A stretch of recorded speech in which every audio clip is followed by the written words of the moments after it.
तुम्हारे को मैं तुम्हारी एक असलियत दिखाता हूँ। एक्चुअली क्या होता था कि 12th क्लास में जब हम थे ना, 11th में 12th में ना, तो आपको कोई बोलता नहीं था आर डी शर्मा करो, टी एस ग्रेवाल करो, कुछ बोलते थे लोग नहीं क्या? फिर भी आप घर पे आके एक्स्ट्रा बुक्स करते थे।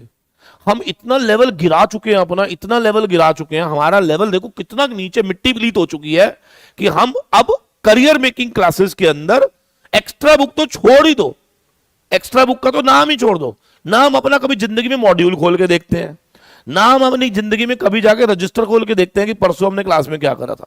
अब यहां से हम फिर बाद में रोते हैं कि हमारा रिजल्ट नहीं आता। मतलब क्या तुम्हारे को फ्री में पास कर दिया जाए? तुम्हारे को मतलब ऐसा होना चाहिए कि तुम्हारी एंट्री और तुम्हारे को पास कर दिया जाए, ऐसा लगता है तुम्हारे को? तो फिर इस कोर्स की वैल्यू क्या रह जाएगी? आप कभी अपने गिरेबान में झांक के तो देखो तुम कर क्या रहे हो। तुम अपने आप को अपने आप से ही कंपेयर कर लो 12th वर्सेस टुडे, तुम्हें खुद लगेगा कि तुम्हारा लेवल 100% फॉल हो चुका है। तुम पागलों की तरह पढ़ते थे, याद करो, पूरी पूरी रात तुम्हारे को कोई नहीं बोलने आता था भाई। आर डी शर्मा लगा ले, आर एस अग्रवाल लगा ले, कोई नहीं बोलने आता था, डी के गोयल लगा ले। तुम खुद पागलों की तरह लगे रहते थे, 100 क्वेश्चन की प्रैक्टिस करते थे तुम, तब जाके तुम पेपर देने जाते थे। और दिमाग में कभी सोचा ही नहीं था कि पास होना है।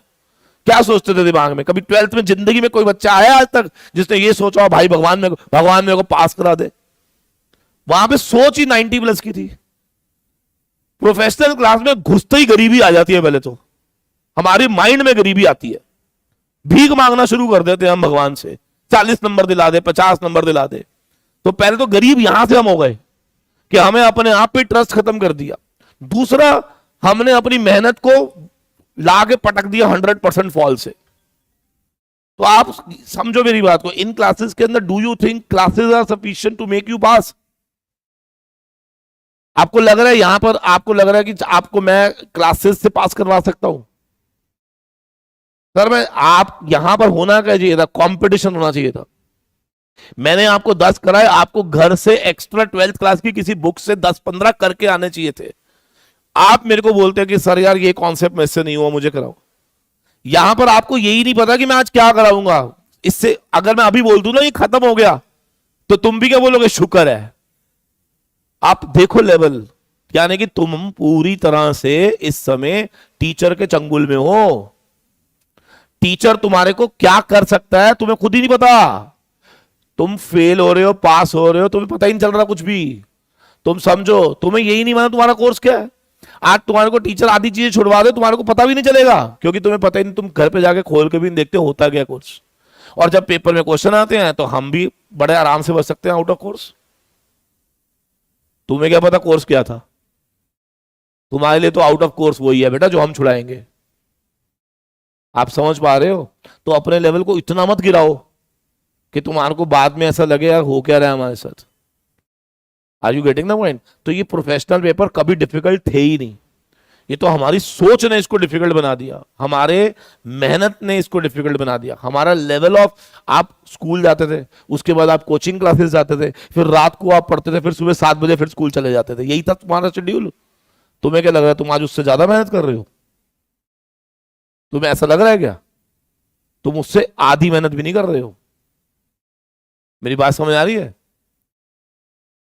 और ये जो लोग ऑनलाइन ले रहे हैं, इन लोगों को तो ट्रैवलिंग का टाइम भी बच रहा है, तो फिर कहां जा रहा है वो टाइम? यूट्यूब की वीडियो स्क्रॉल करने में, फालतू की चीजों के अंदर। थोड़ा सोचो तो सही भाई, पेपर तुम्हारा है, टीचरों का पेपर नहीं है ये। तुम्हें पता होना चाहिए कि तुम्हारा कोर्स क्या है। कब मैं बोल रहा हूं खत्म, तो तुम्हें पता होना चाहिए जब मैंने खत्म बोला क्या वाकई में खत्म हुआ, या मॉड्यूल में से मैंने आधी चीजें गायब कर दी। कुछ नहीं पता तुम लोगों को। हम ही मॉड्यूल खोल के चेक करवा दे तो करवा दे, अदरवाइज तुम्हारे को तो ये भी नहीं पता कि भाई मैं बोल दूं ना बेटा बस इतना ही है, तो तुम क्या बोलोगे? शुक्र है। समझ पा रहे हो मेरी बात को? हाँ, तो आप थोड़ा समझो कि प्रोफेशनल पेपर्स के अंदर थोड़ा सा हम लोगों को खुद पे क्या रिलाय करना पड़ता है, खुद प्रैक्टिस करनी पड़ती है, खुद ये सब चीजें देखनी पड़ती हैं। जितना प्रैक्टिस करोगे आपको कॉन्फिडेंस आएगा। समझ आ रही है? Don't wait for the teachers कि भैया वो तुम्हें अरे इतना क्या हो गया। कोविड के बाद से तो मैंने देखा है मोटिवेशन ऐसा हो गया कि पता नहीं, ऐसा लग रहा है कि तुम्हें मतलब मोटिवेट ना किया जाए तो तुम पढ़ो ही ना। भाई किसी की ड्यूटी नहीं है ये।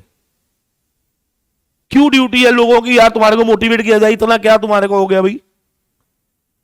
पढ़ो ना यार भाई, पहले भी लोग पढ़ते थे, इशारा करते थे हम, पता ही 90s में नंबर आते थे, बच्चा खुद लगा होता था प्रैक्टिस करने पे। ये ऐसा मनूस आया कोविड, पूरी की पूरी बुद्धि खत्म करके चला गया बच्चों की, पता ही नहीं है हमें पढ़ना क्या है। अपने लेवल को बढ़ाओ थोड़ा सा, समझ आ रही है? मेरी वेट मत करो कि मैं इंस्ट्रक्शन क्या दे रहा हूं। भाई तुम्हें मालूम है, तुम्हें ये चैप्टर मान लो तुम्हें लग रहा है कि भैया 10 क्वेश्चन मेरे को और घर पे करने, आपको क्या करना चाहिए था? जिन लोगों को थोड़ा सा भी लग रहा था क्या कि मेरा इसमें कॉन्सेप्ट वीक है, मान लो मुझे ही पता है मेरा कॉन्सेप्ट वीक है, तो मेरे को क्या करना है मुझे बताओ? क्या मेरे को टीचर की शक्ल देखनी है, या मुझे 12th क्लास की किसी बच्चे की बुक लेके थोड़ी सी प्रैक्टिस करनी चाहिए थी? क्या करना चाहिए आप बता दो मुझे। चलो, what is my duty as a student? अगर मुझे क्लियर होना है तो, अगर मेरे को क्लियर नहीं होना, मजे लेने हैं, तो फिर तो बेटा आपकी कोई ड्यूटी नहीं है। हम वेट नहीं करते थे अपने टीचर का कि भाई वो इंस्ट्रक्शन देंगे, क्योंकि हमें मालूम है मैं अपनी लड़ाई खुद लड़ रहा हूं। तो अगर मुझे मालूम होता था कि भाई उनका काम था, उन्होंने एक चीज सिखा दी, 10 क्वेश्चन करा दी। कई बार ऐसा होता है कि भाई मेरे को वो 10 से भी काम नहीं चल रहा, क्योंकि शायद मेरा बैकग्राउंड और ज्यादा वीक है। ये तो क्या एक व्यक्ति विशेष हो गया ना, कि भाई इसका क्वेश्चन हो गया, तेरे से नहीं हुआ। क्यों नहीं हुआ? मे बी तेरा बैकग्राउंड थोड़ा सा वीक था। तो यहां पे अब क्या करें? जिसका वीक है उसका वीक ही रहने दे, या उसको थोड़ा सा खुद मेहनत करनी पड़ेगी, इधर उधर देख के प्रैक्टिस करनी पड़ेगी? क्या ऑप्शन है मुझे बताओ ना। फिर यार कमाल हो गया यार, तुम्हारे को समझ ही नहीं आनी, तुम कौन सी डायरेक्शन पकड़ के बैठ गए हो। तो we still have a lot of time. मैं बार बार बोल रहा हूँ, बहुत दिन पड़े हुए, कोई इतनी आफत नहीं आ रही है, समझ आ रही है? कोशिश करो बेटा, अपने लिए लड़ाई लड़ो। ये लड़ाई आपकी खुद की लड़ाई है, किसी टीचर की लड़ाई नहीं है ये, समझ आ रही है? आप पेशेंट हो, टीचर डॉक्टर है, डॉक्टर के लिए पेशेंट आ रहे हैं जा रहे हैं, आ रहे हैं जा रहे हैं। क्या पेशेंट को खुद रिकवर करना है बीमारी से? समझ आ रही है? डॉक्टर सिर्फ दवाई देके चला जाता है, खत्म। ये आपको खुद अपनी लड़ाई लड़नी है, आपको खुद समझ आना चाहिए कि भाई नहीं, मुझे करना है, मतलब करना है। जिस दिन तुम ये ठान लोगे, तुम्हारे पास अपने टाइमिंग भी निकलेंगे, पढ़ाई भी निकल। और मैं बार बार बोलता हूँ भाई, 1.5-2 महीने का काम रह गया बस, उसके बाद पूरा ऐशो ही ऐश है, अगर क्लियर हो गए तो। नहीं तो 6 महीने फिर पिलना पड़ेगा। कभी ऐसा सोचते नहीं हो क्या तुम कि यार 45 दिन वर्सेस पूरा का पूरा 7 महीने की पिलम पिलाई है उसके बाद, अगर क्लियर नहीं हुआ तो? कभी आप ऐसे एनालाइज नहीं करते हो यार कि अगर मैं 45 दिन रात पढ़ लूंगा तो मैं अपने 7 महीने बचा लूंगा? नहीं तो 7 महीने पिल जाओगे पकड़ के, मैं बता रहा हूं आप। कैलकुलेशंस करा करो ना भाई, कितनी मेहनत करनी है। क्यों लोगों की वेट करो कि तुम्हारे को कोई यूट्यूब पे आके मोटिवेट करे तभी हम पढ़ेंगे? हाँ अब हमारे को अच्छा लग रहा है। अरे किस लिए भाई? क्यों चाहिए हमारे को मोटिवेशन? इतना डिपेंडेंसी हो चुकी है आज की डेट में बच्चों की कि भाई जब तक कोई बोलेगा नहीं तब तक हम पढ़ेंगे नहीं। क्यों नहीं पढ़ोगे भाई तुम? करियर तुम्हारा, तुम्हारी लड़ाई है, पढ़ो ना यार।